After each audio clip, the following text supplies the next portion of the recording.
All right.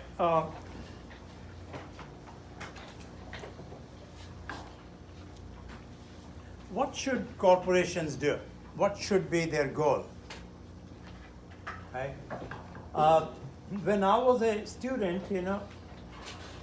in my economics classes, I'm talking about 30, 40 years ago, in my economics classes, and you might still come across the same thing in your microeconomics classes, they used to say, and perhaps they still say, firms maximize profits. Firms maximize profits, or the goal of a firm should be to maximize its profits. Maximize your profits. We say this is wrong. Okay, so if you work for a company, your company, someone else's company, your goal should not be to maximize profits. Okay, why? What's wrong with profits? Nothing wrong. We have problems with the term profits, or how profits are measured or calculated. That's what we have problems with. Okay, so let me explain to you what our problems with profit maximization is, or the word profits. That's what we have trouble with. What are profits? Okay, that's the big question. What are profits? So I'm going to give you some examples here, and these are old examples, okay, from different years, from different decades, GM. Okay, let me give you some history.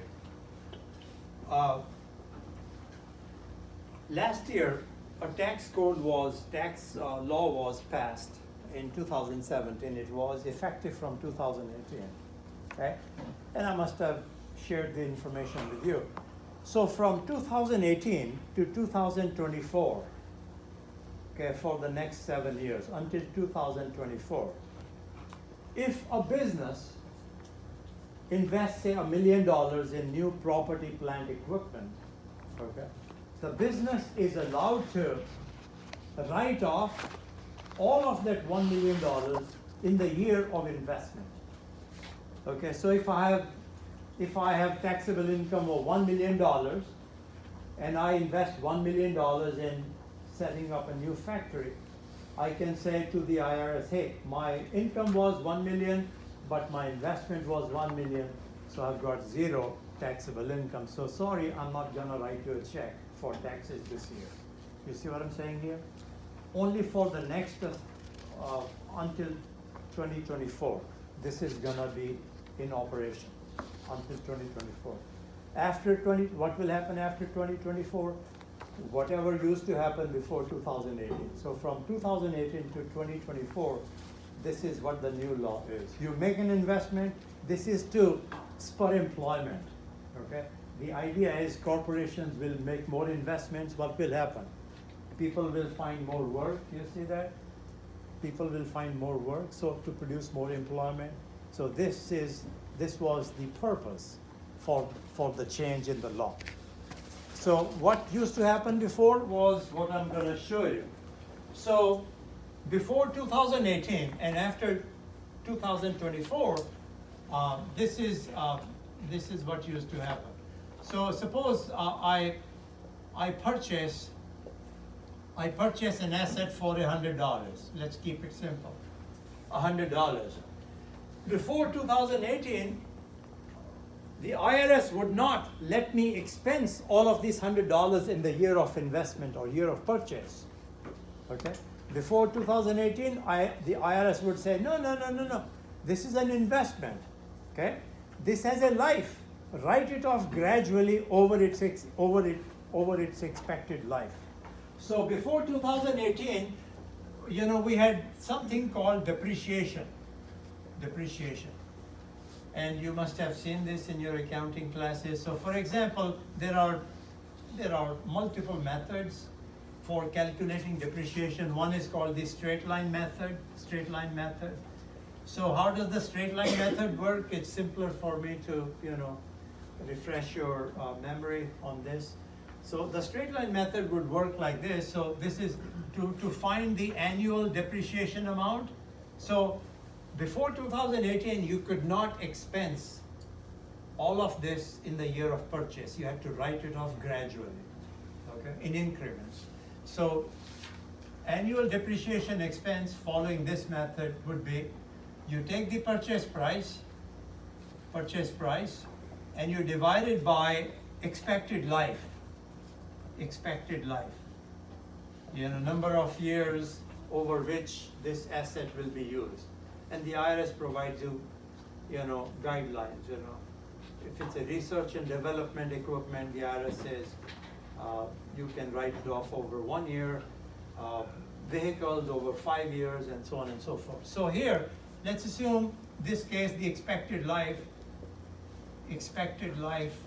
was 3 years. 3 years. Okay? So if I use this formula, so I invest $100, the IRS says you expense it over 3 years. Can you pull this? Yeah, sure. The IRS says you expense it over 3 years. Okay, so this will be approximately $33.33. These are dollar amounts. Okay, so I would take this depreciation of 33.33 every year for the next 3 years. Okay, so now note what's going on here. So this is a timeline. I invest $100 here, so I'm showing this negative.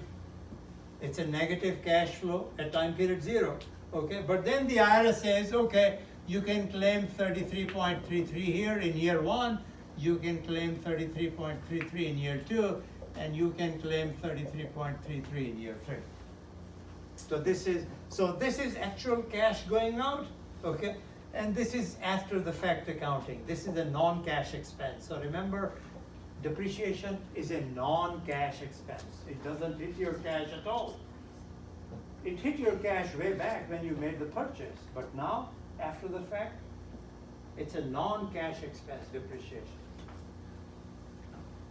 Okay, so now, and this is according to the generally accepted accounting principles, from your accounting 200, you should be able to recall this. So I'm preparing a statement for GM. Okay, so I say EBIT DA. You all know EBIT, earnings before interest and taxes. DA stands for depreciation and amortization. Depreciation and amortization. So earnings before interest, taxes, depreciation, and amortization. So $100. I'm using simple round numbers, $100. Okay, depreciation. So now, yes, you can subtract depreciation from your taxable income. Not the entire $100 of purchase price. Remember, the IRS says not the $100 of purchase price, but you can write off this $100 over a 3-year period. 33.33, 33. So I'll just use 33 here, 33 here. I'm leaving out 0.33 just to keep it simple. So this is my EBIT. Okay, assume the interest expense is 0. Interest expense is 0. They don't have it. Normally, every firm will have some interest expense, but I want to focus on, and the tax, let's say at 10%, I'm keeping it simple, 10%, it'll be 6.7. So this will be 61.3. 60.3. This is net income.